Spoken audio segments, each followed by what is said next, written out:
രാമ രാമ രാമ ഹരേ ഹരേ ഹരേ കൃഷ്ണ കൃഷ്ണ കൃഷ്ണ ഹരേ ഹരേ ഹരേ രാമ രാമ രാമ ഹരേ ഹരേ ഹരേ കൃഷ്ണ കൃഷ്ണ കൃഷ്ണ ഹരേ ഹരേ ഹരേ രാമ രാമ രാമ ഹരേ ഹരേ ഹരേ കൃഷ്ണ കൃഷ്ണ ഹരേ ഹരേ ഹരേ രാമ രാമ രാമ ഹരേ ഹരേ ഹരേ കൃഷ്ണ കൃഷ്ണ ഹരേ ഹരേ ഹരേ രാമ രാമ രാമ ഹരേ ഹരേ ഹരേ കൃഷ്ണ കൃഷ്ണ ഹരേ ഹരേ ഹരേ രാമ രാമ ഹരേ ഹരേ ഹരേ കൃഷ്ണ മാതാജി. ഹരേ കൃഷ്ണ. ഹരേ കൃഷ്ണ കൃഷ്ണ ഹരേ ഹരേ ഹരേ രാമ രാമ രാമ ഹരേ ഹരേ ഹരേ കൃഷ്ണ കൃഷ്ണ ഹരേ ഹരേ ഹരേ ഹരേ കൃഷ്ണ. ഓമജ്ഞാനതിമിരാന്ധസ്യ നാനാഞ്ജനാശലാകയാ ചക്ഷുർമീലിതം യേന തസ്മൈ ശ്രീഗുരവേ നമഃ. ശ്രീചൈതന്യമനോഭീഷ്ടം സ്ഥാപിതം യേന ഭൂതലേ സ്വയം രൂപകഥാമഹ്യം ദദാതി സ്വപദാന്തികം.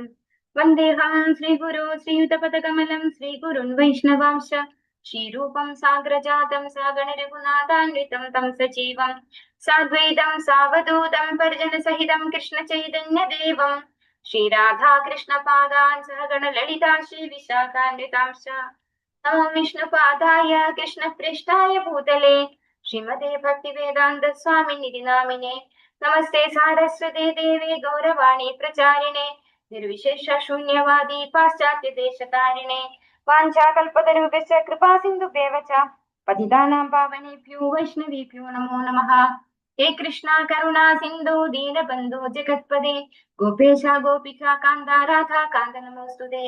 തപ്ത കാഞ്ചന ഗൗരാംഗീ രാധേ വൃന്ദാവനേശ്വരി വൃഷഭാനുസുതേ ദേവി പ്രണമാമി ഹരിപ്രിയേ.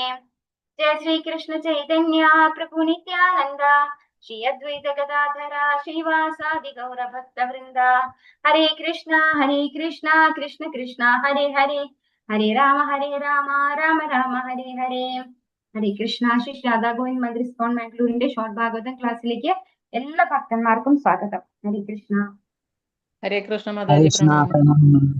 മാതാജി. എല്ലാവർക്കും ഹരേ കൃഷ്ണ മാതാജി. പ്രണാമം മാതാജി. ഭഗവതേ വാസുദേവായ. ഓം നമോ ഭഗവതേ വാസുദേവായ. ഓം നമോ ഭഗവതേ വാസുദേവായ. നിഗമകൽപതരോർഗളിതം ഫലം ശുഖമുഖാദമൃതദ്രവ സംയുതം പിബത ഭാഗവതം രസമാലയം മുഹുരഹോ രസികാ ഭുവി ഭാവുകാഃ. നാരായണം നമസ്കൃത്യ നരം ചൈവ നരോത്തമം ദേവീം സരസ്വതീം വ്യാസം തതോ ജയമുദീരയേത്. നഷ്ടപ്രായേഷു ഭദ്രേഷു നിത്യം ഭാഗവത സേവയാ ഭഗവതി ഉത്തമ ശ്ലോകേ ഭക്തിർഭവതി നൈഷ്ഠികിം. കൃഷ്ണായ വാസുദേവായ ദേവകീ നന്ദനായ ച നന്ദഗോപകുമാരായ ഗോവിന്ദായ നമോ നമഃ. ഹരേ കൃഷ്ണ. മദേകബന്ധോ മത്സംഗിൻ മദ്ഗുരോ മന്മഹാദന മന്നിഷ്ടാരക മദ്ഭാഗ്യ മദാനന്ദ നമോസ്തുതേ. ഗ്രന്ഥ ശ്രീമദ് ഭാഗവതം की जय. ശ്രീ പ്രഭുപാദ് की जय. ശ്രീമദ് ഭാഗവതം സ്കന്ധം 1 അധ്യായം 18. പരീക്ഷിത് മഹാരാജാവ് ബ്രാഹ്മണകുമാരനാൽ ശപിക്കപ്പെടുന്നു. ശ്ലോകം 13. ഓം നമോ ഭഗവതേ വാസുദേവായ. തുലയാമലവേനാഭീന സ്വർഗം ന പുനർഭവം ഭഗവത് സംഗി സംഗസ്യ മർത്യാനാം കിമുദാശിഷഃ. ഹരേ കൃഷ്ണ. എല്ലാവർക്കും ചൊല്ലാം. ഓം നമോ ഭഗവതേ വാസുദേവായ. ഓം നമോ ഭഗവതേ വാസുദേവായ. തുലയാമലവേനാഭീന സ്വർഗം ന പുനർഭവം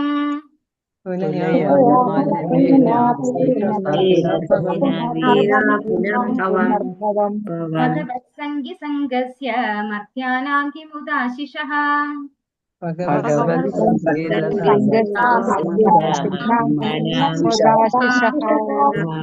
ഹരേ കൃഷ്ണ.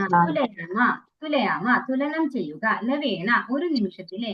അഭി പോലും. ന അല്ല. സ്വർഗം ന ഇല്ല. അപുനർഭവം ദ്രവ്യത്തിൽ നിന്നുള്ള മോചനം. ഭഗവത് സംഗി ഭഗവത് ഭക്തൻ. സംഗസ്യ സംസർഗം. മർത്യാന മർത്യന്മാർ. കിം ഉദ എന്തു പറയുവാനാണ്. ആശിഷഃ ഭൗതികമായ ആശീർവാദം. വിവർത്തനം ഭാവാർത്ഥം ഭക്തി വേദാന്ത സ്വാമി ശ്രീ പ്രഭുപാദ്. ഇത് ഇമ്പോർട്ടന്റ് ആയിട്ടുള്ള ഒരു ശ്ലോകമാണ്. നമുക്കിത് പ്രീച്ചിങ്ങിന് ഉപയോഗിക്കാം, പിന്നെ സെൽഫ് അണ്ടർസ്റ്റാൻഡിങ്ങിന് അല്ലെ. നമുക്ക് കുറെ കാര്യങ്ങള് ഭാഗവതത്തിൽ ഇന്നത് പറഞ്ഞിട്ടുണ്ട്, ഭാഗവതത്തിൽ ഇന്ന പോലെ പറഞ്ഞിട്ടുണ്ട് എന്ന് പറഞ്ഞാൽ നമ്മൾക്ക് മനസ്സിലാവും അല്ലെ. ഇത് ഭഗവാൻ തന്നെയാണ്, ഭഗവാന്റെ ഗ്രന്ഥ രൂപത്തിലുള്ള അവതാരമാണ് ശ്രീമദ് ഭാഗവതം. അപ്പോൾ ഭാഗവതത്തിൽ തന്നിട്ടുള്ള ഒരു ശ്ലോകമാണിത്. ഇത് ഇമ്പോർട്ടന്റ് ആയിട്ടുള്ള ശ്ലോകമാണ്. ഇതിന്റെ മീനിങ് വായിക്കുമ്പോൾ മനസ്സിലാവും. വിവർത്തനം ഭാവട്ടം ഇതി ഭക്തി വേദാന്ത സംശ്ലേ പ്രഭാത്തിച്ചേ ഭഗവത് ഭക്തന്മാരുമായുള്ള ക്ഷണനേരത്തെ സംസർഗത്തെ സ്വർഗപ്രാപ്തിയുമായോ ഭൗതിക വസ്തുക്കളിൽ നിന്നുള്ള മോചനത്തോട് പോലുമോ താരതമ്യം ചെയ്യുക അസാധ്യമാണെന്നിരിക്കെ മൃത്യുവിനെ വിവക്ഷിക്കുന്ന പ്രാപഞ്ചിക അനുഗ്രഹങ്ങളായ ഭൗതിക സമൃദ്ധിയെക്കുറിച്ച് എന്ത് പറയുവാനാണ്? ഇപ്പോ നമുക്ക് ഭഗവാന്റെ ഭക്തന്മാരുമായിട്ട്, അതായത് ശ്രീമദ് ചൈതന്യ ചരിതാമൃതത്തിൽ പറയുന്നുണ്ട്, എന്താണ്? സാധുസംഘ സർവസിദ്ധി ഹോയ്, ലവമാത്ര സാധുസംഘ സർവസിദ്ധി ഹോയ് അല്ലെ. എനിക്ക് കൃത്യമായിട്ട് ഓർമ്മയില്ല ശ്ലോകം. അപ്പൊ ഒരു ഇത്തിരി നേരം, ഒരു ക്ഷണ നേരത്തെ ശുദ്ധ ഭക്തന്മാരുമായിട്ടുള്ള സംസർഗം കിട്ടുന്നത് നമുക്ക് നമ്മുടെ എല്ലാ പാപങ്ങളും ഇല്ലാതെയാക്കും അല്ലെ. അങ്ങനെയുള്ളൊരു മഹത്തായിട്ടുള്ളൊരു ഇതാണ് അത്. അതുകൊണ്ട് എല്ലാവരും ഇതുപോലെയുള്ള അവസരങ്ങൾ, നമ്മുടെ ഇസ്കോണിലൊക്കെ ഒരുപാട് മഹാരാജാക്കന്മാരുണ്ട് അല്ലെ. ഒരുപാട് മഹാരാജ എന്ന് പറയുന്നത് അത്രയും ഉയർന്ന ഭക്തിയിൽ ഉയർന്നവരാണ്, അല്ലാണ്ട് വെറുതെ ഒരു പൊസിഷൻ കൊടുത്തിട്ടുള്ളതല്ല. അവരൊക്കെ ശുദ്ധ ഭക്തന്മാരുടെ സ്ഥാനത്ത് എത്തിയിട്ടുള്ളവരാണ്. എല്ലാ എന്താ പറയാ അനർത്ഥ നിവൃത്തിയും ഒക്കെ കടന്ന് ഭഗവാന്റെ ഭക്തിയിൽ ഉറച്ചിട്ടുള്ളവർക്കാണ് ഈ മഹാരാജ് പൊസിഷൻ ഒക്കെ കൊടുത്തിരിക്കുന്നത്. അപ്പൊ അങ്ങനെയുള്ള സന്യാസിമാരെയൊക്കെ നമുക്ക് കാണാൻ ഒരു ഓപ്പർച്യൂണിറ്റി കിട്ടുമ്പോൾ, അവരിൽ നിന്ന് എന്തെങ്കിലും സത്സംഗങ്ങൾ അല്ലെങ്കിൽ എന്തെങ്കിലും ഒരു പ്രീച്ചിങ് ക്ലാസ്സോ എന്തെങ്കിലും അറ്റൻഡ് ചെയ്യാൻ ഓപ്പർച്യൂണിറ്റി കിട്ടുമ്പോൾ അതെല്ലാവരും മാക്സിമം ഉപയോഗിക്കണം. അതായത് ഒരു പക്ഷെ അവരുടെ ഭാഷ നമ്മുടെ ഇന്ന് വ്യത്യാസമായിരിക്കും, നമുക്ക് മനസ്സിലാവുന്നുണ്ടാവില്ല അവരെന്താ ക്ലാസ്സിൽ പറഞ്ഞു തരുന്നതെന്ന്. പക്ഷെ വെറുതെ ഇരുന്നാൽ പോലും നമ്മളെ എന്താ പറയാ ഒരു ഉണർന്നിരിക്കുന്ന ഒരു ബോധത്തിന് മാത്രമാണ് ഈ ഭാഷ പ്രോബ്ലം ഉള്ളത് അല്ലെ. അല്ലാതെ ഭഗവാനാണ് എല്ലാവരുടെ ഹൃദയത്തിലും ഉള്ളത്. ആ ഭഗവാന് ഒരു ഭാഷ അറിയാത്തതായിട്ടില്ല. അപ്പൊ അവരുമായിട്ടുള്ള സംസാരം പോലും നമ്മൾ അവോയ്ഡ് ചെയ്യാൻ പാടില്ല. പറ്റുന്നത് നമ്മൾ അറ്റൻഡ് ചെയ്യണം എന്നാണ് പറയുന്നത്. കാരണം ഇതാണ്, അതിന് ഉള്ള ഉത്തരമാണ് ഈ ഒരു ശ്ലോകം പറയുന്നത്. ഭഗവത് ഭക്തന്മാരുമായിട്ടുള്ള ക്ഷണ നേരത്തെ സംസർഗത്തെ സ്വർഗപ്രാപ്തിയുമായിട്ടോ, അതായത് നമുക്ക് സ്വർഗത്തിൽ പോകുന്നതായിട്ടോ അല്ലെങ്കിൽ ഭൗതിക വസ്തുക്കളിൽ നിന്നുള്ള മോചനം, അതായത് മോക്ഷത്തിനോട് പോലുമോ താരതമ്യം ചെയ്യാൻ സാധിക്കില്ല. അതിലും ഉപരിയാണ്, അതായത് സ്വർഗത്തിൽ പോകുന്നതിനേക്കാൾ ഉപരിയാണ്, ഭൗതികമായ എല്ലാ ബന്ധബന്ധനങ്ങളിൽ നിന്നും മുക്തി കിട്ടുന്നതിനും ഉപരിയാണ്. അങ്ങനെയാണെന്നിരിക്കെ മൃത്യുവിനെ വിവക്ഷിക്കുന്ന പ്രാപഞ്ചിക അനുഗ്രഹങ്ങളായ ഭൗതിക സമൃദ്ധിയെ കുറിച്ച് എന്ത് പറയുവാനാണ്? അപ്പൊ അതിന്റെ ആവശ്യമേ ഉണ്ടാവില്ല അല്ലെ. അങ്ങനെ ഒരു ഭക്തന്മാരുമായിട്ടൊരു ഒരു ക്ഷണ നേരത്തെ സംസർഗം കിട്ടിക്കഴിഞ്ഞാൽ നമുക്ക് ഇങ്ങനെ പറഞ്ഞു, സ്വർഗവും വേണ്ട, മുക്തിയും വേണ്ട, ഭൗതികമായ ഐശ്വര്യവും വേണ്ട, ആ ഒരു രീതിയിൽ നമുക്ക് പ്രോഗ്രസ് ചെയ്യാൻ പറ്റും എന്നാണ് പറയുന്നത്. അത്ര എഫക്റ്റ് ആണ് ശുദ്ധ ഭക്തന്മാരുമായിട്ടുള്ള ഒരു ഇത്തിരി നേരത്തെ സംസർഗത്തിന് എന്നാണ് ഇവിടെ പറയുന്നത്. ഇവിടെ മൃത്യുവിനെ വിവക്ഷിക്കുന്ന പ്രാപഞ്ചിക അനുഗ്രഹങ്ങൾ എന്ന് പറയുന്നു. എന്താ അതിന്റെ അർത്ഥം? ഈ നമ്മുടെ ഈ ഭൗതികമായിട്ടുള്ള ഏതൊരു ഐശ്വര്യവും എന്താണ്, കുറച്ചു നേരത്തേക്കുള്ളൂ അല്ലെ, അതെല്ലാം ഇല്ലാതെയായി പോകും. അല്ലെങ്കിൽ നമ്മൾ മരിക്കുന്നത് വരെ അതിന് നിലനിൽപ്പുള്ളൂ അല്ലെ. അത് കഴിഞ്ഞാൽ പിന്നെ ഈ ഭൗതികമായി നമുക്ക് ഒരു ലോട്ടറി അടിച്ചാൽ നമുക്ക് എത്ര വരെ അത് കിട്ടും? നമ്മൾ മരിക്കുന്നത് വരെ അതുകൊണ്ട് നമുക്ക് പ്രയോജനമുള്ളൂ അല്ലെ. അത് കഴിഞ്ഞാൽ പിന്നെ ആ പൈസ നമ്മുടെ അല്ല. അപ്പൊ ഇവിടെയുള്ള എല്ലാ ഐശ്വര്യങ്ങളും എന്താണ്? മൃത്യുവിനെ വിവക്ഷിക്കുന്ന സമൃദ്ധിയാണ്. അപ്പൊ അതിനെ പറ്റി എന്ത് പറയാനാണ്? അതായത് സ്വർഗം വേണ്ടവർക്ക്, മുക്തി വേണ്ടവർക്ക്, അപ്പൊ പിന്നെ ഭൗതികമായിട്ടുള്ള തുച്ഛമായ ഐശ്വര്യങ്ങളെ കുറിച്ച് എന്ത് പറയാനാണെന്നാണ് ഈ ശ്ലോകത്തിൽ ചോദിക്കുന്നത്. ഭാവാർത്ഥം ഇസി ഭക്തി വേദാന്ത സുഭാഷ പ്രഭുപാത്തിച്ച് പൊതുവായ ചില സമാന ആശയങ്ങളുള്ള പക്ഷം ഒന്നിനെ മറ്റൊന്നുമായി താരതമ്യം ചെയ്യാൻ സാധ്യമാണ്. ഒരുവന് ഭഗവത് ഭക്തനുമായുള്ള സംസർഗത്തെ ഭൗതികമായ ഒന്നിനോടും തുലനം ചെയ്യുക സാധ്യമല്ല. അതായത് ഭൗതികമായ ഒന്നിനോട് ഭഗവത് ഭക്തനുള്ള സംസർഗത്തെ താരതമ്യം ചെയ്യരുത്. ഭൗതിക ആസ്വാദനത്തിന് അടിമകളായവർ ചന്ദ്രലോകം, ഇന്ദ്രലോകം തുടങ്ങിയ സ്വർഗലോകങ്ങളിൽ എത്തിച്ചേരാൻ കാക്ഷിക്കുന്നു. ഭൗതികമായ സൈദ്ധാന്തിക വീക്ഷണങ്ങളിൽ, ഊഹാപോഹങ്ങളിൽ ഉത്കർഷം പ്രാപിച്ചവർ എല്ലാവിധ ഭൗതിക ബന്ധനങ്ങളിൽ നിന്നും മോചനം കാക്ഷിക്കുന്നു. അപ്പൊ ഓരോരുത്തർക്കും ഓരോ തരത്തിലാണ് അല്ലെ. നമ്മള് ഈ ഭക്തന്മാരുടെ കാര്യത്തില് ഈ ഭൗതികമായ ഒന്നിനെയും തുലനം ചെയ്യേണ്ട കാര്യമില്ല. ഇപ്പൊ നിങ്ങൾ ഭക്തി ചെയ്തിട്ട് എന്താണ് നിങ്ങൾക്ക് അങ്ങനെ സംഭവിച്ചത്, നിങ്ങൾക്ക് എന്തുകൊണ്ടാണ് ഐശ്വര്യം ഇല്ലാത്തത് അല്ലെ, നിങ്ങളുടെ ഫാമിലിയിൽ എന്താണ് അസുഖങ്ങൾ മാറാത്തത് എന്നൊക്കെ ആളുകൾ ചോദിച്ചേക്കാം. അതിനൊന്നും നമ്മൾ മൈൻഡ് ചെയ്യേണ്ട ആവശ്യമില്ല. കാരണം ഭഗവാന്റെ ഭക്തൻ എന്ന് പറയുന്നത് സ്പെഷ്യൽ കാറ്റഗറിയാണ്. അത് നമുക്ക് ഈ ഭൗതികമായ ഒരു കണ്ണുകൊണ്ട് കാണാൻ പറ്റുന്ന അല്ലെങ്കിൽ തുലനം ചെയ്യാൻ പറ്റുന്ന ഒന്നല്ല എന്ന് നമുക്ക് മനസ്സിലാക്കി തരാണ്. ഇവിടെ പറയുന്നു, ഭൗതിക ആസ്വാദനത്തിന് ഇഷ്ടമുള്ളവര് അവരൊക്കെ എന്താ ആഗ്രഹം? ഒരുപാട് സുഖങ്ങൾ അനുഭവിക്കാനായിട്ട് സ്വർഗലോകത്തിൽ പോകണം. ഇനി ഒരു കൂട്ടർ എന്താണ് പറയുന്നത്? ഭൗതികമായ സൈദ്ധാന്തിക വീക്ഷണങ്ങളിൽ അല്ലെങ്കിൽ ഊഹാപോഹങ്ങളിൽ ഉത്കർഷം പ്രാപിച്ചവർ എല്ലാവിധ ഭൗതിക ബന്ധനങ്ങളിൽ നിന്നും മോചനം കാക്ഷിക്കുന്നു. അതായത് അവർക്ക് മുക്തിയാണ് വേണ്ടത്.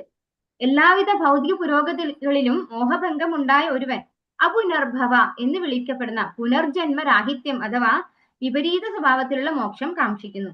അതായത് ഇനി എനിക്ക് ഈ ഭൂമിയിൽ ജനിക്കേ വേണ്ട, കാരണം എല്ലാം ദുരിതങ്ങളാണ് അല്ലെ, കഷ്ടപ്പാടും ദുരിതവും മാത്രം ഉണ്ടായിട്ട് ഇതിനോട് മടുപ്പ് വരുന്നവരെ എന്താണ് പറയുക? ഇനി എനിക്ക് ഇവിടെ ജനിക്കണ്ട എന്ന് പറയും. അഥവാ വിപരീത സ്വഭാവത്തിലുള്ള മോക്ഷം ആഗ്രഹിക്കുന്നു. എന്നാൽ ശുദ്ധ ഭഗവത് ഭക്തർ സ്വർഗലോക സുഖത്തെയോ ഭൗതിക ബന്ധനങ്ങളിൽ നിന്ന മോചനത്തെയോ ആകാംക്ഷിക്കുന്നില്ല. അവർ സുഖം, ദുഃഖം മുതലായ എല്ലാവിധ ഭൗതിക ബന്ധനങ്ങളിൽ നിന്നും മുമ്പേ തന്നെ മുക്തരാണ്. അപ്പൊ ഭഗവാന്റെ ഭക്തിയിൽ വന്നവര് മുക്താത്മാക്കളാണെന്നാണ് പറയുന്നത്. ഭഗവാന്റെ ഭക്തിയാണ് ചെയ്യേണ്ടത്. സവൈ പുംസാം പരോ ധർമ്മോ യഥോ ഭക്തിരഥോക്ഷജെ ഹൈതുക്കി അപ്രതിഹതാഹേ ആത്മാ സുപ്രസീദതി. ഈ ഒരു തത്വം ഇത് മനസ്സിലാക്കിയിട്ടുള്ള വ്യക്തി ഓൾറെഡി മുക്താത്മാവാണ്. തന്നിമിത്തം അവർ യഥാർത്ഥത്തിൽ ഭൗതിക ലോകത്തിൽ നിന്ന് പോലും മുക്തരായ ആത്മാക്കളാണ്. ആകയാൽ സ്വർലോകങ്ങളിൽ ലഭ്യമാകുന്ന ഭൗതിക ആനന്ദങ്ങൾ പോലും ശുദ്ധ ഭഗവത് ഭക്തരെ സംബന്ധിച്ചിടത്തോളം മായാദർശനങ്ങൾ മാത്രമാണ്. അപ്പോ ഭഗവാന്റെ ഭക്തിയാണ് പരമമായ നമ്മുടെ ധർമ്മം എന്ന് മനസ്സിലാക്കിയിട്ടുള്ള വ്യക്തി ഓൾറെഡി എന്താണ് കഴിഞ്ഞു, അവരുടെ മുക്തി ആയി അവർക്ക്. അപ്പൊ പിന്നെ അവർ മുക്തി ആഗ്രഹിക്കേണ്ട കാര്യമില്ല. പിന്നെ സ്വർഗലോകത്തിലേക്ക് അവർക്ക് പോകാൻ താല്പര്യം ഉണ്ടാവില്ല. കാരണം അങ്ങനെയുള്ള ഒരാൾക്ക് എന്താണ് ഭൗതികമായിട്ടുള്ള എന്താണ് നല്ല പ്രവൃത്തികൾ, കുറെ അന്നദാനം നടത്തുക, അല്ലെങ്കിൽ ആശുപത്രി ഉണ്ടാക്കി കൊടുക്കുക, അല്ലെങ്കിൽ അസുഖം വന്നവർക്ക് ചികിത്സ ചെയ്തു കൊടുക്കുക, ഇതൊക്കെ ചെയ്താൽ തന്നെ ഒരാൾക്ക് സ്വർഗത്തിൽ പോവാം. ഭഗവാന്റെ ഭക്തി ചെയ്യേണ്ട കാര്യമില്ല. അപ്പൊ ഭഗവാന്റെ ഭക്തിയിൽ വന്നിട്ടുള്ള ആള് സ്വർഗത്തിൽ പോകാനും ആഗ്രഹിക്കുന്നില്ല, ഭൗതിക ബന്ധനങ്ങളിൽ നിന്നുള്ള മുക്തിയും ആഗ്രഹിക്കുന്നില്ല. കാരണം മുക്തിക്ക് ശേഷമാണ് ഭക്തി വരുന്നത്. ഇത് ശുദ്ധ ഭഗവത് ഭക്തർ അതീന്ദ്രിയ അസ്തിത്വത്തിൽ നിരതരാണെന്ന്, അതായത് ഭൗതിക ലോകത്തും ആത്മീയ ലോകത്തും ഭഗവാന്റെ പ്രേമയുത സേവനത്തിൽ വ്യാപൃതരാണെന്ന് അർത്ഥമാക്കുന്നു. ഓ ചൈതന്യ മഹാപ്രഭു ശിക്ഷാഷ്ടത്തിൽ പറഞ്ഞു തന്നിട്ടുണ്ട് അല്ലെ, എനിക്ക് സ്വർഗത്തിലായാലും നരകത്തിലായാലും കുഴപ്പമില്ല, എവിടെയായാലും ഭഗവാന്റെ ഭക്തി ചെയ്യണം. മമ ജന്മനി ജന്മനീശ്വരെ ഭവതാ ഭക്തി റഹൈതുകീത്വയി എന്നാണ് പറയുന്നത് അല്ലെ. എത്രയോ ജന്മം എടുത്തോട്ടെ ഞാൻ, പക്ഷെ ഭഗവാന്റെ ഭക്തി ചെയ്യാൻ സാധിക്കണം. എവിടെയായാലും, സ്വർഗത്തിലായാലും നരകത്തിലായാലും ഭൂമിയിലായാലും മനുഷ്യനായാലും മൃഗമായാലും ഭഗവാന്റെ ഭക്തി ചെയ്യാൻ പറ്റുന്ന ഏത് ശരീരമായാലും ഭക്തന് ബുദ്ധിമുട്ടില്ല എന്നാണ് പറയുന്നത്.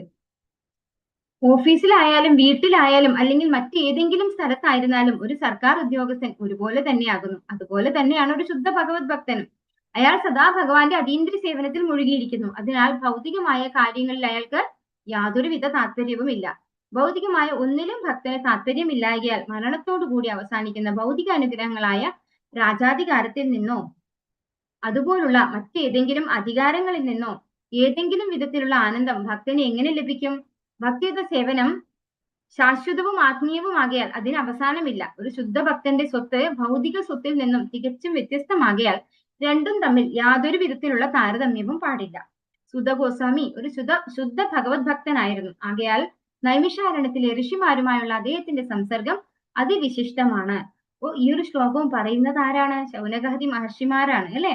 ശൗനകാദി മഹർഷിമാർ സൂത ഗോസ്വാമിയോടാണ് പറയുന്നത്, താങ്കളെ പോലുള്ള ഒരു ശുദ്ധ ഭക്തനെ ഒരു നിമിഷ നേരത്തേക്ക് കണ്ടു കഴിഞ്ഞാൽ നമ്മളെ പോലെയുള്ള സാധാരണ ബദ്ധാത്മാക്കളുടെ എല്ലാ പാപങ്ങളും ഇല്ലാതെയാവും. അതായത് നമുക്ക് ഭൗതികമായ എല്ലാ ആഗ്രഹങ്ങളും ഇല്ലാതെയാവും. സ്വർഗം പോലും അല്ലെങ്കിൽ മുക്തി പോലും നമ്മൾ ആഗ്രഹിക്കില്ല. പിന്നെയാണോ ഭൗതികമായ ഐശ്വര്യങ്ങൾ എന്നാണ് അവിടെ ഉദ്ദേശിക്കുന്നത്. അപ്പോ സൂത ഗോസ്വാമി ഒരു ശുദ്ധ ഭക്തിയുത ഭക്തനാണ്, ഭഗവാന്റെ ശുദ്ധ ഭക്തനാണ്. അതുകൊണ്ട് തന്നെയാണ് ശൗനകാദി മഹർഷിമാര് അങ്ങനെ പറയുന്നത്. ആകയാൽ നൈമിഷാരണ്യത്തിലെ ഋഷിമാരുമായുള്ള അദ്ദേഹത്തിന്റെ സംസർഗം അതിവിശിഷ്ടമാണ്. ഭൗതിക ലോകത്ത് സ്ഥൂല ഭൗതികവാദികളുമായുള്ള സംസർഗം യഥാർത്ഥത്തിൽ ദണ്ഡനാർഹമാകുന്നു. സ്ഥൂല ഭൗതികവാദികളുമായുള്ള സംസർഗം ദണ്ഡനാർഹമാകുന്നു. എന്താണ് അതിന്റെ അർത്ഥം? നമ്മള് ഭൗതികമായിട്ട് മാത്രം സംസാരിക്കുന്ന ആളുകളുമായിട്ടുള്ള കൂട്ടുകെട്ട്, ഇത് നമ്മള് ഉപദേശാമൃതത്തിലും പഠിക്കുന്നുണ്ട് അല്ലെ. എന്താണ്? ജനസംഘം പറയുന്നുണ്ട് അവിടെ.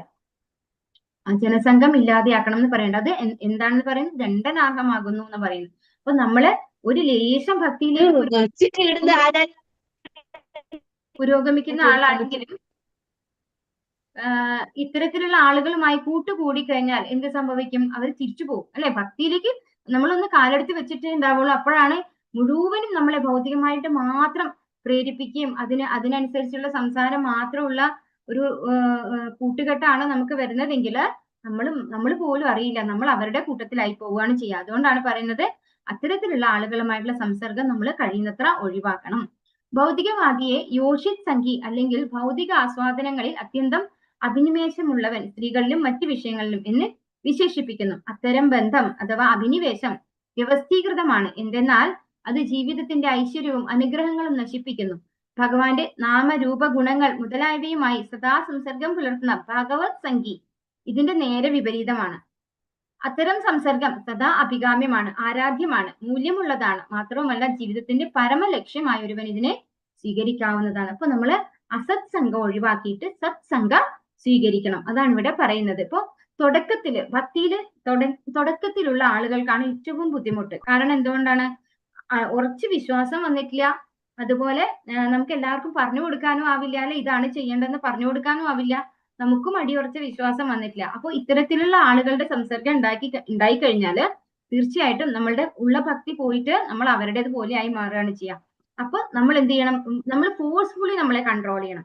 പക്ഷെ കുറച്ച് ഇരുത്തം വന്നു കഴിഞ്ഞാല്, കുറച്ച് നാൾ നമ്മൾ ഇരുന്ന് നമ്മൾ ജപിക്കാനൊക്കെ തുടങ്ങി, നമുക്ക് അതിനോടൊരു ടേസ്റ്റ് ഒക്കെ വന്നു, ഭഗവാന്റെ കാര്യങ്ങളൊക്കെ ചെയ്യാൻ താല്പര്യം വന്നു, അതിൽ നല്ല ഇൻട്രസ്റ്റ് വന്നു. അപ്പോൾ ഓട്ടോമാറ്റിക് ആയിട്ട് വരുന്ന ഒരു പ്രോസസ്സാണ് എന്ത്?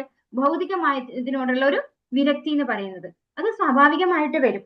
അപ്പോൾ നമുക്ക് ഇങ്ങനെയുള്ള ആളുകൾ നമ്മുടെ അടുത്ത് വന്ന് വർത്താനം പറയുമ്പോൾ നമ്മൾ ശരിക്കും ചിന്തിക്കും, എങ്ങനെ ഇവരെ അവോയ്ഡ് ചെയ്യാം, എങ്ങനെ ഇവിടുന്ന് സ്കൂട്ട് ആവാം എന്ന് നമ്മൾ തന്നെ ചിന്തിക്കാതെ നമുക്ക് മനസ്സിലാവും ശരിക്കും ആ ഒരു വ്യത്യാസം. നമ്മൾ കുറച്ചൊന്ന് ഭൗതികമായിട്ട് അടുത്തുകൊണ്ട് പോകുമ്പോൾ നമുക്ക് അവരുമായിട്ടുള്ള സംസർഗം ഇഷ്ടം തോന്നും. അപ്പോൾ നമ്മൾ ഫോഴ്സ്ഫുള്ളി നമ്മളെ അതിന് സെപ്പറേറ്റ് ചെയ്യണം. ഓം നമോ ഭഗവതേ വാസുദേവായ. കോ നാമ തൃപ്യേത് രസവിത് കഥായാം മഹത്തമൈകാന്തപരായണസ്യ നാന്തം ഗുണാനാമ ഗുണസ്യ ജഗ്മുഃ യോഗേശ്വരായേ ഭവപാത്മമുഖ്യാഃ. ഓം നമോ ഭഗവതേ വാസുദേവായ. ഓം നമോ ഭഗവതേ വാസുദേവായ. ഓ നാമ തൃപ്യേത് രസവിത് കഥായാം മഹത്തമൈകാന്തപരായണസ്യ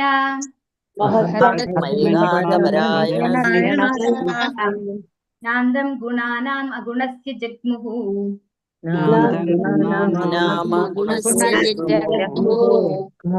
യോഗേശ്വരായേ ഭവപാത്മമുഖ്യാഃ.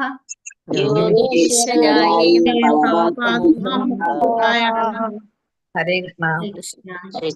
അദ്ദേഹം ആരാകുന്നു?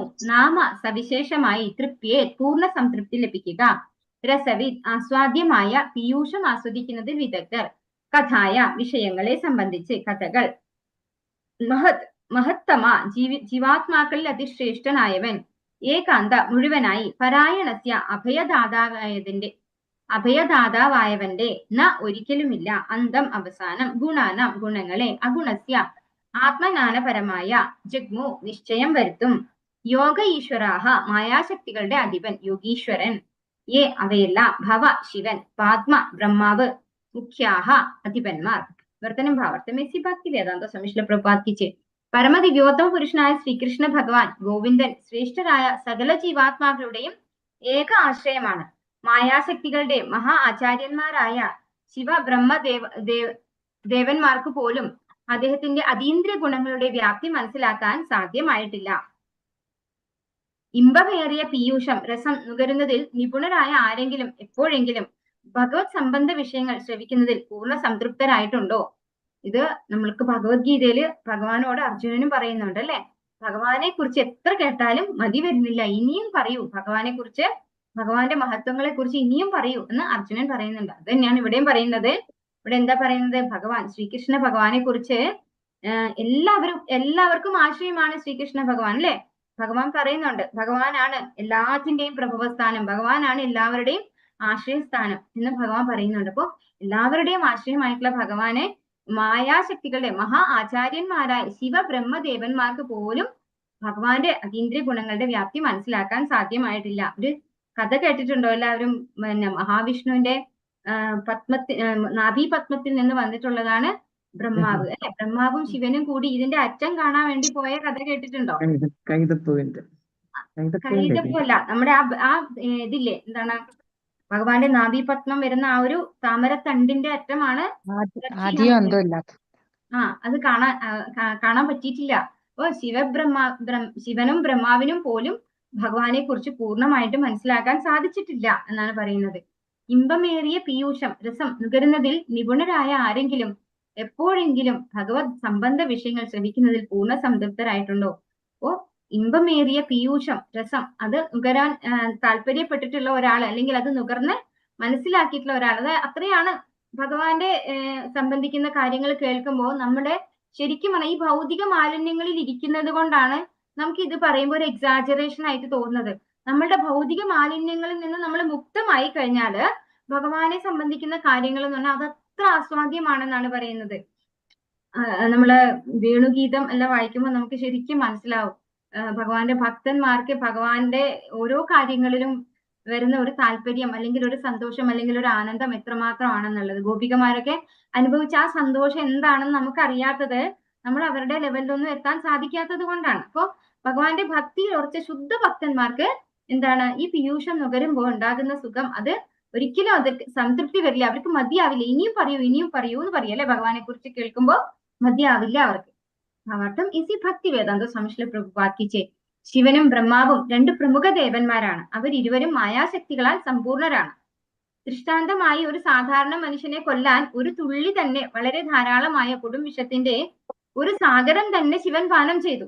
അതുപോലെ ശിവൻ ഉൾപ്പെടെയുള്ള അനേകം അതിശക്തരായ ദേവന്മാരെ സൃഷ്ടിക്കാൻ ബ്രഹ്മദേവന് കഴിവുണ്ട്. ആകയാൽ അവരെല്ലാം പ്രപഞ്ച അധിപന്മാരാണ്, അഥവാ ഈശ്വരന്മാരാണ്. എന്നാൽ അവർ പരമാധികാരികളല്ല, അഥവാ പരമശക്തി കേന്ദ്രങ്ങളല്ല. പരമാധികാരി അഥവാ പരമമായ ശക്തി കേന്ദ്രം ഗോവിന്ദൻ ശ്രീകൃഷ്ണനാകുന്നു. അദ്ദേഹം സർവ അതിശയനും ആത്മജ്ഞാനപരനും അതീന്ദ്രിയനുമാകുന്നു. മാത്രവുമല്ല അദ്ദേഹത്തിന്റെ അതീന്ദ്രിയ ഗുണങ്ങൾ ശിവനെയും ബ്രഹ്മാവിനെയും പോലുള്ള അതിശക്തരായ ഈശ്വരന്മാർക്ക് പോലും നിർണയിക്കുവാൻ സാധ്യമല്ല. അപ്പോ ഇവിടെ അവരുടെ പവർ ആണ് പറഞ്ഞു തരുന്നത് അല്ലെ. ശിവൻ എന്ന് പറഞ്ഞു കഴിഞ്ഞാല് മായാശക്തിയുടെ എന്താ പറയുക, മായാശക്തി കൺട്രോൾ ചെയ്യാൻ കഴിവുള്ള ആളാണ് ഇവര് രണ്ടുപേരും. അതുപോലെ ഇത്രയും ദേവന്മാരെ ഒക്കെ സൃഷ്ടിക്കാൻ കഴിയുന്ന ആളാണ് ആര്? ബ്രഹ്മാവ്. അപ്പൊ ഇത്രയും പവർഫുൾ ആണ് അവരെങ്കിലും അവരല്ല അൾട്ടിമേറ്റ് പവർ എന്ന് പറയുന്നത്. അവരും ആർക്കാ താഴെയാണ്? ഭഗവാന് താഴെയാണെന്നാണ് പറയുന്നത്. ഭഗവാനാണ് എല്ലാറ്റിനും ഉപരിയായിട്ടുള്ള ഭഗവാൻ എന്ന് പറയുന്നത്. മറ്റെല്ലാവരും ഈശ്വരന്മാരാണ്, അവരിലെല്ലാം പവർഫുൾ ആണ് ശിവനും ബ്രഹ്മാവും. എങ്കിലും അവർക്ക് പോലും ഭഗവാനെ കുറിച്ച് പൂർണ്ണമായി മനസ്സിലാക്കാൻ സാധിക്കുന്നില്ല. ആകയാൽ ശ്രീകൃഷ്ണ ഭഗവാൻ അതിശ്രേഷ്ഠരും ഉത്കൃഷ്ടരുമായ എല്ലാ ജീവാത്മാക്കളുടെയും ഏക ആശ്രയമാകുന്നു. ജീവാത്മാക്കളിൽ അഥവാ ജീവസത്തകളിൽ ഒരുവനായി ബ്രഹ്മദേവനെ കണക്കാക്കുന്നു. എന്നാൽ നമ്മളെക്കാൾ ഏറെ എല്ലാ ജീവാത്മാക്കളെക്കാളും അത്യന്തം ഉത്കൃഷ്ടനാണ്, അഥവാ അതിശ്രേഷ്ഠനാണ് അദ്ദേഹം. എന്നിട്ടും എന്തുകൊണ്ടാണ് അദ്ദേഹം ശ്രീകൃഷ്ണ ഭഗവാന്റെ അതീന്ദ്രിയ വിഷയങ്ങളിൽ ഇത്രത്തോളം ആകൃഷ്ടനായിരിക്കുന്നത്? എന്തുകൊണ്ടെന്നാൽ അഖില ആനന്ദങ്ങളുടെയും സംഭരണിയാണ് ശ്രീകൃഷ്ണ ഭഗവാൻ. എല്ലാറ്റിലും ഏതെങ്കിലും വിധത്തിലുള്ള രുചി ആസ്വദിക്കാൻ ഏവരും ആഗ്രഹിക്കുന്നു. എന്നാൽ ഭഗവാന്റെ അതീന്ദ്രിയ പ്രേമയുധ സേവനത്തിൽ നിരതരായിരിക്കുന്ന ഒരുവന് അത്തരം പ്രവർത്തനങ്ങളിൽ നിന്നും അവാച്യവും അനന്തവുമായ ആനന്ദം നേടാൻ കഴിയുന്നു. അപ്പോൾ ഇവിടെ മനസ്സിലാക്കേണ്ടത്, നമ്മൾ ഒരു കാര്യം മനസ്സിലാക്കണം. അതായത് ഈ ലോകത്തുള്ള എല്ലാ ആൾക്കാരും, ഏതൊരു മനുഷ്യരാവട്ടെ, ഏതൊരു ജീവിവർഗങ്ങളാവട്ടെ, എല്ലാവർക്കും എന്താ വേണ്ടത്? സന്തോഷം വേണം അല്ലെ. എല്ലാവർക്കും സന്തോഷമായിട്ടിരിക്കണം, ഏറ്റവും ബെസ്റ്റ് ആയിട്ടുള്ളത് എനിക്ക് കിട്ടണം, എല്ലാവർക്കും കിട്ടുന്നതിനേക്കാൾ കൂടുതൽ സന്തോഷം എനിക്ക് കിട്ടണം. അപ്പോ നമ്മള് എക്സാമ്പിൾ പറയുകയാണെങ്കിൽ ഏറ്റവും റിച്ച് ആയിട്ടുള്ള കമ്പനിയുടെ സിഇഒ അവര് പോലും എന്തെങ്കിലുമൊക്കെ ആഗ്രഹിക്കുന്നുണ്ട് അല്ലെ. എന്താണ് അവർ ആഗ്രഹിക്കുന്നത്? എല്ലാ സമ്പത്തും എനിക്ക് കിട്ടിയാൽ, അല്ലെങ്കിൽ ഞാൻ ഇതിന്റെ എല്ലാം ടോപ്പിൽ എത്തിക്കഴിഞ്ഞാൽ എനിക്ക് നല്ല സന്തോഷം കിട്ടും എന്ന് വിചാരിച്ചിട്ടുണ്ട്. അപ്പൊ ഈ സന്തോഷം അല്ലെങ്കിൽ ആനന്ദം എല്ലാവർക്കും വേണം. അപ്പോ ആർക്കും കിട്ടാത്തത്ര സന്തോഷം അത് ഏതിലാ ഉള്ളത്? അത് ഭഗവാനിലാ ഉള്ളത് അല്ലെ. അതുകൊണ്ടാണ് എന്താ ഇവിടെ പറയുന്ന ഭഗവാൻ ഈ ഇത്രയും പവർഫുൾ ആയിട്ടുള്ള ബ്രഹ്മാവും ശിവനും പോലും എന്തുകൊണ്ടാണ് ഭഗവാന്റെ വിഷയത്തിൽ ഇത്ര താല്പര്യം കാണിക്കുന്നത്? കാരണം ആ ഭഗവാന്റെ വിഷയത്തിലാണ് ഏറ്റവും കൂടുതൽ സന്തോഷം ഇരിക്കുന്നത്. എല്ലാവർക്കും അതാണ് ഇഷ്ടം. പക്ഷെ നമുക്കത് അറിയില്ലാത്തത് കൊണ്ടാണ് നമ്മൾ അത് ചെയ്യാതെ ഈ ഭൗതികമായിട്ടുള്ള ചെറിയ ചെറിയ കാര്യങ്ങളിൽ സന്തോഷിക്കാൻ ശ്രമിക്കുന്നത്. പക്ഷെ ഈ കാര്യങ്ങൾ വിട്ടു കഴിഞ്ഞാൽ മാത്രമേ നമുക്ക് എന്ത് കിട്ടുള്ളൂ? ഭഗവാനെ കിട്ടുള്ളൂ അല്ലെ? ഭഗവാനിലെ കാര്യങ്ങൾ കേൾക്കാൻ ആദ്യം ആകർഷണം വേണം, പിന്നെ ഈ ഭൗതികമായിട്ടുള്ള എല്ലാത്തിനോടുള്ള ആഗ്രഹങ്ങളൊന്നും ഒഴിഞ്ഞു പോകണം, പിന്നെ ഭക്തിയിൽ ഉറയ്ക്കണം. അപ്പോഴാണ് നമുക്ക് എന്ത് കിട്ടുക? ഈ അതീന്ദ്രിയമായ ആനന്ദം അനുഭവിക്കാൻ സാധിക്കുക. എല്ലാവർക്കും ഏറ്റവും ബെസ്റ്റ് ആയിട്ട് കിട്ടണം. അപ്പോ ബ്രഹ്മാവിനും എന്താണ് വേണ്ടത്? ഏറ്റവും ബെസ്റ്റ് ആണ് വേണ്ടത്. അപ്പൊ ബ്രഹ്മാവിന് ഇത് മനസ്സിലാക്കാനുള്ള ഒരു കഴിവ് കിട്ടി, ഭൗതികമായ ആഗ്രഹങ്ങളിൽ നിന്ന് മുക്തനാവാൻ സാധിച്ചു. അദ്ദേഹത്തിന് ഭഗവാന്റെ അതീന്ദ്രിയ ആനന്ദം ആസ്വദിക്കാൻ വളരെയധികം താല്പര്യമുണ്ട്. അതുകൊണ്ടാണ് അവരത് ആഗ്രഹിക്കുന്നത്. എന്നാൽ ഭഗവാന്റെ അതീന്ദ്രിയ പ്രേമിത സേവനത്തിൽ നിരതനായിരിക്കുന്ന ഒരുവനെ അത്തരം പ്രവർത്തനങ്ങളിൽ നിന്നും അവാച്യവും അനന്തവുമായ ആനന്ദം നേടാൻ കഴിയുന്നു. അതായത് ഒട്ടും ബ്രേക്ക് ഇല്ലാത്ത സന്തോഷം. നമ്മുടെ ഭൗതികമായ ഒന്നിന് എന്താണ് കുറച്ചു നേരത്തെ സന്തോഷം. ഇപ്പൊ ഫോർ എക്സാമ്പിൾ നമ്മൾ ഒരു വലിയ കാറ്, ഏറ്റവും വില കൂടിയ കാറ് വാങ്ങിച്ചാല് അത് വാങ്ങിച്ചു കഴിഞ്ഞ് എല്ലാവരും നമ്മളെ ഒന്ന് ശ്രദ്ധിക്കും. അപ്പൊ നമുക്ക് നല്ല സന്തോഷം തോന്നും. അത് കഴിഞ്ഞിട്ട് യൂസ്ഡ് ആയി കഴിഞ്ഞാലോ ആരും നമ്മളെ ശ്രദ്ധിക്കൂല അല്ലെ? അത് എല്ലാവർക്കും അറിയാം, അത് നമ്മുടെ കാറാണ്, നമ്മൾ ആ കാറിൽ പോകുന്നു. ഒരു 10 ദിവസമൊക്കെ കഴിഞ്ഞ് കഴിഞ്ഞാൽ നമ്മളോടുള്ള ഒരു ശ്രദ്ധ കുറയുമ്പോൾ നമുക്ക് അതിനോടുള്ള സന്തോഷവും കുറയും, അതിൽ നിന്ന് കിട്ടുന്ന സന്തോഷവും കുറയും. പക്ഷെ അതുപോലെയല്ല ഭഗവാന്റെ കാര്യത്തില് പെർമനന്റ് ഹാപ്പിനെസ് ആണ് കിട്ടുന്നത്, പെർമനന്റ് ആയിട്ടുള്ള ആനന്ദമാണ് കിട്ടുന്നത്. അതുകൊണ്ടാണ് അനന്തമായ ആനന്ദം, ഒരു അവസാനം ഇല്ലാത്ത ആനന്ദമാണ് കിട്ടുന്നത്. അനന്തനും അമേനുമായ ഭഗവാന്റെ നാമം, സ്വഭാവ ഗുണങ്ങൾ, വിശേഷണങ്ങൾ, ഗുണങ്ങൾ, ലീലകൾ, പാർഷദർ തുടങ്ങിയവയെല്ലാം അസംഖ്യങ്ങളാകുന്നു. അത്യന്തം ഹൃദ്യമായ അവയൊക്കെ രുചിച്ചവർ വീണ്ടും വീണ്ടും അവയൊക്കെ യഥേഷ്ടം നുകരുന്നു. എന്നിട്ടും അവർക്ക് മതി വരുന്നില്ല. ഈ പരമാർത്ഥത്തെ പത്മപുരാണത്തിൽ സ്ഥിരീകരിച്ചിരിക്കുന്നു. രമന്തേ യോഗിനോ നന്ദേ സത്യാനന്ദ ചിതാത്മനി ഇതി രാമപതേനാസൗ പരം ബ്രഹ്മാഭിധീയതേ. യോഗികൾ പരിപൂർണ സത്യത്തിൽ നിന്നും അളവറ്റ അതീന്ദ്രിയ ആനന്ദങ്ങൾ നേടുന്നു. ആകയാൽ പരമസത്യമായ പരമദിവ്യോത്തമ പുരുഷൻ ശ്രീകൃഷ്ണൻ രാമൻ എന്നും അറിയപ്പെടുന്നു. രാമൻ എന്ന് പറയുമ്പോൾ രമിപ്പിക്കുന്നവൻ എന്നുള്ള അർത്ഥത്തിലാണ് ഇവിടെ പറയുന്നത്. അതായത് ഭഗവാനാണ് എല്ലാവർക്കും പെർമനന്റ് ആയിട്ട് ആനന്ദം നൽകാൻ സാധിക്കുന്നത്. അപ്പൊ യോഗികൾ പരിപൂർണ സത്യത്തിൽ നിന്നും അളവറ്റ അതീന്ദ്രിയ ആനന്ദം അനുഭവിക്കുന്നു എന്നാണ് ഇവിടെ പറയുന്നത്. ആ ആനന്ദം എല്ലാവർക്കും കൊടുക്കുന്നത് കൊണ്ടാണ് ഭഗവാനെ ശ്രീകൃഷ്ണൻ രാമൻ എന്നും അറിയപ്പെടുന്നു എന്നാണ് ഇവിടെ പറഞ്ഞിരിക്കുന്നത്. അത്തരം അതീന്ദ്രിയ ധർമ്മോപദേശങ്ങൾക്ക് യാതൊരു അവസാനവുമില്ല.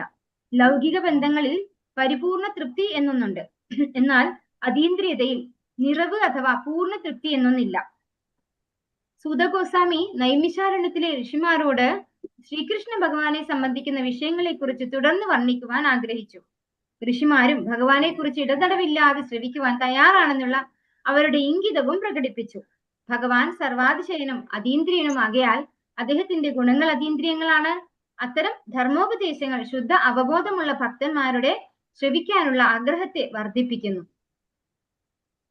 ഇപ്പൊ ഭഗവാന്റെ ഭക്തന്മാരുമായിട്ട് നമുക്ക് സംസർഗത്തിൽ ഉണ്ടാകുമ്പോൾ അവർ കൂടുതൽ എന്താ പറയാ? ഭഗവാനെ കുറിച്ചാണ് പറയാ അല്ലെ? ഭഗവാൻ എന്താ പറയുന്നത് ഭഗവത്ഗീതയില്? മച്ചിത്താമദ്ഗത പ്രാണ ബോധയന്ത പരസ്പരം കഥയന്തശ്ച മാം നിത്യം തുഷ്യന്തി ചരമന്തി ച. ഭഗവാന്റെ ഭക്തന്മാര് പരസ്പരം കണ്ടു കഴിഞ്ഞാല് ഭഗവാന്റെ കഥകൾ പറഞ്ഞാണ് അങ്ങോട്ടും ഇങ്ങോട്ടും സന്തോഷിപ്പിക്കുന്നത്. അപ്പൊ ഇവിടെ നൈമിഷാരണ്യത്തിലെ സൂതഗോസ്വാമിയും ശൗനകാദി മഹർഷിമാരും ഇവരും ചെയ്യുന്നത് എന്താണ്? ഒരാള് ഭഗവാനെ കുറിച്ച് പറയുന്നു, മറ്റുള്ള ഭഗവാന്റെ ഭക്തന്മാർ അത് ശ്രദ്ധാപൂർവം ശ്രവിക്കുന്നു. അപ്പൊ അതിൽ നിന്ന് നമുക്ക് എന്താണ് സംഭവിക്കുന്നത്? ഇടതടവില്ലാതെ ശ്രവിക്കാൻ തയ്യാറാണെന്നുള്ള അവരുടെ ഇംഗിതം. അതായത് ഒരാള് പറയാനും തയ്യാറാണ്, മറ്റൊരാള് ഓപ്പോസിറ്റിലുള്ളയാള് കേൾക്കാനും തയ്യാറാണ്. അതിനുള്ള താല്പര്യവും പ്രകടിപ്പിക്കുകയാണ് ചെയ്യുന്നത്. ഭഗവാൻ സർവാതിശയനും അതീന്ദ്രിയനുമാകിയാൽ അദ്ദേഹത്തിന്റെ ഗുണങ്ങളും അതീന്ദ്രിയങ്ങളാണ്. അപ്പൊ ഭഗവാനെ സംബന്ധിക്കുന്ന എല്ലാം അതീന്ദ്രിയമാണ്. അത്തരം ധർമ്മോപദേശങ്ങൾ ശുദ്ധ അവബോധമുള്ള ഭക്തന്മാരുടെ ശ്രവിക്കാനുള്ള ആഗ്രഹത്തെ വർദ്ധിക്കുന്നു. അപ്പൊ ഇങ്ങനെ കേൾക്കുമ്പോ, ഭക്തന്മാരിൽ നിന്ന് കേൾക്കുമ്പോ മറ്റേ ഭക്തന്മാർക്ക്, അതായത് ഈ കേൾക്കുന്ന ഭക്തന്മാർക്ക് ഭഗവാനെ കുറിച്ച് കേൾക്കാനുള്ള താല്പര്യവും വർദ്ധിച്ചുകൊണ്ടേയിരിക്കുന്നു എന്നാണ് പറയുന്നത്. ഹരേ കൃഷ്ണ. വാഞ്ചാകൽപതരൂപ്യശ്ച കൃപാസിന്ധുഭ്യഃ ച പതിതാനാം പാവനേഭ്യോ വൈഷ്ണവേഭ്യോ നമോ നമഃ. അനന്തകോടി വൈഷ്ണവവൃന്ദ की जय, श्रील प्रभुपाद की जय, गुरु महाराज की जय, निताय गौर प्रेमानंदे. हरि हरि बोल. हरे कृष्णा. सर्वं श्री कृष्णार्पणमस्तु. കൃഷ്ണ